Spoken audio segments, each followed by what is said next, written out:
আসসালামু আলাইকুম রহমতুল্লাহ। সম্মানিত দর্শক, আমরা দেখছি না আজকের সময় এই বাবার হাতে সন্তানের হাতে বাবা খুন হয়ে গেল, তারপরে ভাতিজার হাতে চাচা খুন হয়ে গেল, মামার হাতে ভাগ্নে খুন হয়ে গেল, ভাগ্নের হাতে মামা খুন হয়ে গেল, প্রতিবেশীর হাতে প্রতিবেশী খুন হয়ে গেল, ইত্যাদি ইত্যাদি কত কিছু না দেখছি।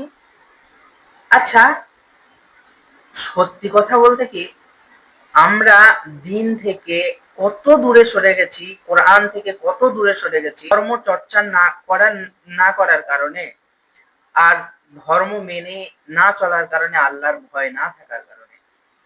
একটা হাদিস আছে, আব্দুল্লাহ ইবনে মাসউদ রাদিয়াল্লাহু আনহু থেকে বর্ণিত। তিনি বলেন, রাসূল সাল্লাল্লাহু আলাইহি ওয়াসাল্লাম বলেছেন, আউয়ালু মা ইউকযা বাইনান নাসি ইয়াউমাল কিয়ামাতি ফিদ্দিমা।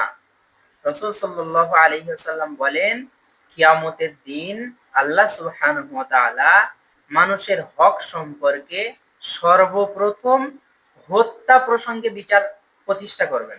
আল্লাহ সুবহানাহু ওয়া তাআলা মানুষের হক সম্পর্কে যখন বিচার শুরু করবেন, তখন সর্বপ্রথম এটার বিচার করবেন যে কে কাকে হত্যা করেছে, কি কারণে হত্যা করেছে।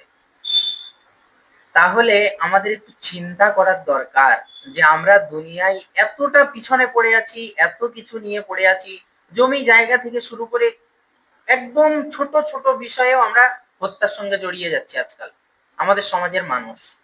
সুতরাং আল্লাহ সুবহানাহু ওয়া তাআলার বিচার হবে সূক্ষ্ম, একদম সূক্ষ্ম থেকে সূক্ষ্ম।